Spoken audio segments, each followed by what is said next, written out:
नागपूरमध्ये जाऊयात, विरोधी पक्षनेते विजय वडेट्टीवार बोलतात। प्रदेश प्रभारी रमेश चन्नीथालाजी यांच्या उपस्थितीमध्ये आजची बैठक आहे आणि सिनियर लीडरला त्यांनी बोलवलेलं आहे। काल जे धक्कादायक अशोकराव चव्हाणांनी जो राजीनामा दिला आणि त्यानंतर आजची बैठक मला वाटतं की प्रभारींनी चर्चा करून 16-17ला पक्षाचं शिबिर पण आहे आमचा लोणावळ्याला, त्या शिबिराची सुद्धा चर्चा याबरोबर करण्यासाठी सिनियर नेत्यांची बैठक आज बोलवली आहे। अर्थात राजकारणामध्ये पक्षामध्ये बदल होत जात असतात, लोक येत असतात।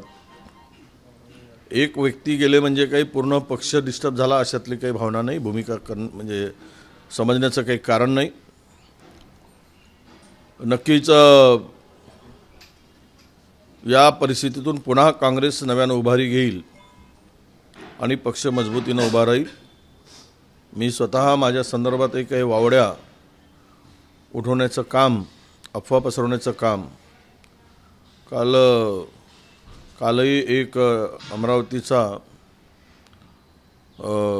रवी राणा, ज्याची प्रवृत्तीचं सातत्यानं निष्ठा बदलवून विष्ठा खाण्याची आहे, अशांनी सुद्धा काल माझंही नाव घेऊन काही उल्लेख केला। मी एवढंच सांगतो महाराष्ट्रातील जनतेला की मी काँग्रेसबरोबर आहे, काँग्रेसबरोबर राहणार। काँग्रेसने मला खूप काही दिलेलं आहे। 4 विधानसभाच्या निवडणुकीमध्ये मी काँग्रेस पक्षाच्या चिन्हावर जिंकलो, मंत्री, कॅबिनेट मंत्री, 2दा विरोधी पक्षनेता। इतकं भरभरून दिल्यानंतर आता मला फार काही अपेक्षा नाही। शेवटपर्यंत काँग्रेसमध्ये राहून या विचारधारेबरोबर काम करण्याचा निर्धार मी केलेला आहे। विजयजी, आपल्या अशोक चव्हाण यांची एकदम चांगली मैत्री होती। शेवटच्या क्षणामध्ये सभेमध्ये राहुल गांधीच्या सभेमध्ये पण आपण दोघंच एकत्र दिसत होते। कुठेतरी प्रदेशाध्यक्षांबद्दल असंतोष असल्यामुळे हे सगळं झाल्याची एक चर्चा दबक्या आवाजात सुरू आहे आणि हे काँग्रेसचे सगळे 2 पिढी असलेले सगळे नेते आहेत, म्हणजे एक देवडा कुटुंब असो किंवा चव्हाण कुटुंब असो। या संदर्भात आज प्रभारींशी चर्चा झाल्यानंतर त्या संदर्भात काही गोष्टी असतील तर नक्की चर्चा पुढे येईल। एवढं खरं आहे की अशोकरावांशी माझे संबंध गेले 15 वर्ष 16 वर्ष झालेत।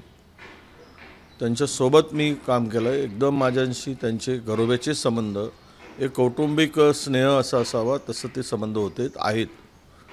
परंतु याचा अर्थ असा नाही की त्यावेळेस कुठली जबाबदारी असेल तर मग मुंबईची इंडियाची आघाडीची बैठक असेल तिथेही आम्ही दोघांनी मिळून, किंवा मग नागपूरला असलेली बैठक पक्ष स्थापनेची, ती जबाबदारी आम्ही खांद्यावर घेऊन काम केलेलं आहे, करत होतो।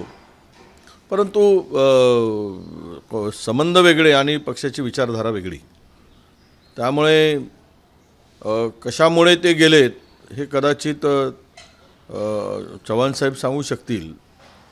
त्यांनी प्रदेशाध्यक्षांच्या संदर्भात तुम्ही जो विचारताय त्या संदर्भात मला फार काही माहिती नाही आणि मी काही बोलणार नाही। पण एवढे मोठे नेते पक्ष सोडून जात आहेत, एक तर कुठेतरी कार्यकर्त्यांच्या मनोधैर्यावर परिणाम होतो, कारण की इतके वर्ष 2 पिढ्या असलेले हे सगळे नेते आहे, निष्ठेने राहिले, पण असं काय घडलं आणि आत्ताच काय घडत नाही। आता खरं तर त्या संदर्भात माझ्याशी काही चर्चा त्यांची झाली नाही जाण्याच्या पूर्वी, त्यामुळं पण मला एक माहीत आहे की केंद्रीय एजन्सीचा ससेमिरा त्यांच्या मागे लावण्याचं काम सुरू झालेलं होतं। हे काही नाकारून चालत नाही आणि मला कळत नाही की भारतीय जनता पक्ष 400 के पार म्हणतो आणि दुसऱ्याचे नेते पळवतात, म्हणजेच यांच्यावरच विश्वास राहिला नाही अशी परिस्थिती देशामध्ये आहे। यांना स्वतःच्या कामगिरीवर विजय संपादन करता येत नाही। प्रभू रामचंद्राच्या नावाने राजकारण करण्याचं काम झालं, त्यावरही यांना फार काही करता आलं नाही। कदाचित त्यामुळे इतर पक्षातील नेते पळवून, इतर पक्ष फोडून पुन्हा आपलं घर सजवायचं काम जर करत असतील तर लोकांना हे मान्य होणार नाही आणि लोक हे मान्य करणार नाही.